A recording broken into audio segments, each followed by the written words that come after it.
Coming up on 7 News Daybreak, a string of shootings in one upstate community has many on edge. What leaders say needs to be done to put a stop to the violence.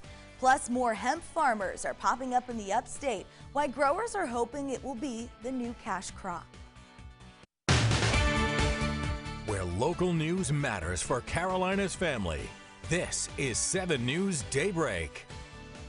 Good Saturday morning. Thanks for joining us. I'm Nicole Ford. Kimberly Brown has the morning off. Storm Team 7 meteorologist Jackie Brown is standing by in the Weather Center with our forecast. First, good morning, Jackie. Good morning, Nicole, and I hope you are having a great start to your morning as we see high pressure dominating our area. Not much going on. We are seeing a few clouds here and there, but nothing to track on our Doppler radar. We are seeing a few areas of fog out there, especially near Franklin, Asheville, a few patchy areas of fog. It is going to get warm out there. It's already feeling not too bad outside this morning. It's 72 Greenville, lots of 60s on the board. And over the next 7 hours, we'll see about 89 at 2 p.m. in the upstate, 85 in the mountains. And we are talking hot temps for your 4th of July week. We'll have more details on that coming up in minutes. Nicole.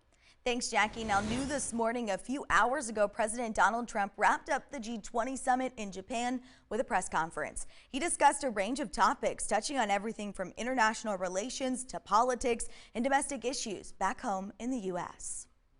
And I met with Mexico, also with the representatives of Mexico, who have done an incredible job.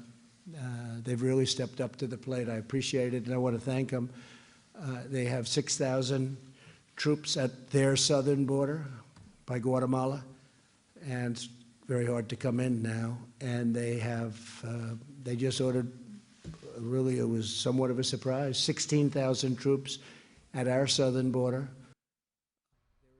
President Trump also had a meeting with the Chinese president for trade talks, where it was decided that new tariffs against China would be put on hold. In Anderson, there were 4 shootings in 1 week inside the city limits. Here's a map showing where they all happened. Right now, police aren't connecting any of the violence, but the shootings all over town have people on edge. Now, community members want to find a way to stop the violence. We really need to stand up quit talking about it, do something. We actually need to stand up as a community, not just Homeland Park, not just the city, not everywhere, just the entire county. Everyone needs to start being productive. Now, the latest shooting happened Thursday at a popular gas station on East River Street. Police say 18-year-old Jersey Smith was shot and killed at the stop a minute. The accused shooter in his murder, 18-year-old Christopher Armstrong, went before a judge Friday morning and was denied bond. Now, this morning, police are still searching for suspects in the shooting death of an 11-year-old in Anderson who was killed last weekend. 7 News reporter Tobias Rodriguez joins us with the latest in this investigation, plus information about an event being held today in the child's honor. Tobias? Yes, Anderson police say they are getting tips in the murder of Janiah Scott. They say they need the community's help in this investigation. Last Saturday, 3 people were shot at a home on West End Avenue around 1:30 in the morning. The Anderson County Coroner's Office said all the victims were inside the home when someone started shooting from outside. All 3 victims were taken to a nearby hospital. 11-year-old Janiah Scott died at the hospital from her injuries. Her death has been ruled a homicide. Her family and friends remembered her during a vigil this past week. It was announced that former Clemson University football player and Buffalo Bills defensive end Shaq Lawson would be paying for her funeral. Today, Scott will be honored again. Upstate bikers will hold a ride for justice. They hope to show support to end violence in our communities. The ride will start in Greenville at Swag on White Horse Road at 10. It will end in Anderson on West End Avenue. If you have any more information on the death of Janiah Scott, call Crime Stoppers. You can find that number on our website.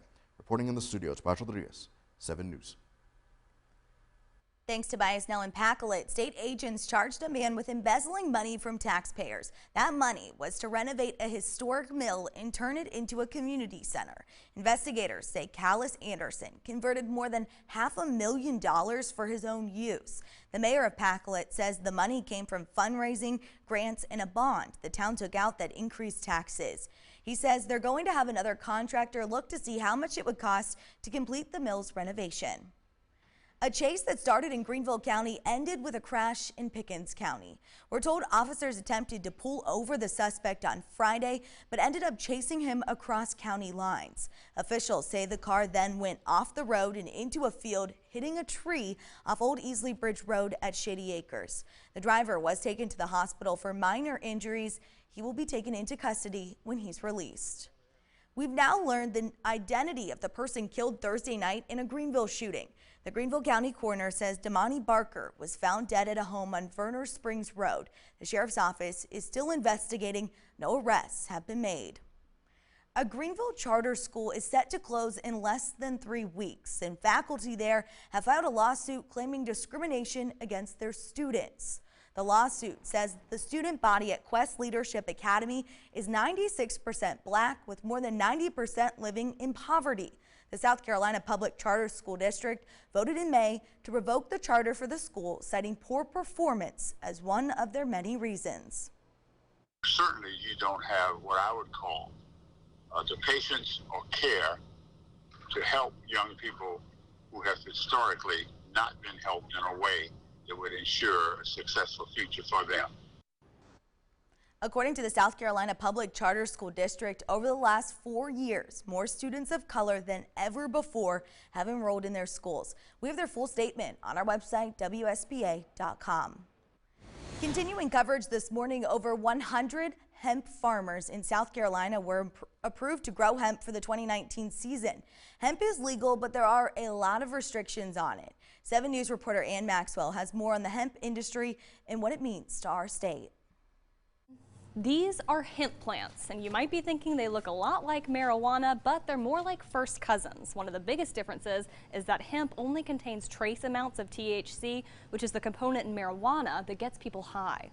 Tom Garrison is a fourth-generation farmer. He's among 114 farmers treading new ground with a crop that was just legalized on a large scale last year, hemp. I'm always open for new opportunities, and I follow in the footsteps of my dad. He was always looking to be an entrepreneur and try something new. Garrison has just under 20 acres of the crop right now. He sells it to make CBD oil, which people use to ease issues like chronic pain and anxiety. He says right now the hemp industry is like the wild, wild west. I've never grown a crop that was more interesting and educational and difficult and uncertain as this crop. He says he hopes there is more oversight at the state and federal levels. The products produced, and if FDA gets involved, that they'll be regulated. There won't be snake oil running around like there is now on the streets. If the government offers more oversight in the industry, Garrison says he sees a lot of opportunities with hemp, especially as other crops aren't making money like they used to. But I'm tired of growing $3 corn and $4 wheat. You just can't make a decent living in this environment. He says if the hemp industry develops past the wild, wild west days, it would not only be an economic boost, but also an incentive for young people to return to the land. Agriculture is the backbone of South Carolina. If we want young people to continue this, we've got to give them an opportunity to come back to the farm and where they can be profitable. To grow hemp in South Carolina, farmers have to pass background checks and go to an orientation. In Pendleton, Ann Maxwell, 7 News. Now, the South Carolina Department of Agriculture's hemp program started last year with 20 approved farmers. Happening today, come celebrate the 4th of July a little early at Greer's Freedom Blast Festival. It's tonight from 6 until 10:30 at Greer City Park. The event celebrates freedom and honors both active and veteran servicemen and women. They'll have live music, a blood drive, and a rib eating contest. It's one of the largest fireworks shows in South Carolina. Those fireworks kick off at 10. And AAA is expecting a record number of folks to be on the road this coming week. It's estimated 1,840,000 Carolinians will be driving more than 50 miles from their home. Before you hit the road, keep in mind some prep on your car can make or break your vacation. Mechanics recommend not just an oil change, but a light inspection so those brakes, belts, and tubes won't fail. They also recommend getting your tires checked. Time now is 7:39. Coming up on 7 News Daybreak, NASA restores the Apollo mission control that sent the first astronauts to the moon 50 years ago. We're taking a look inside next. And before we go, here's a live look over Pelham Road. 7 News Daybreak. We'll be right back.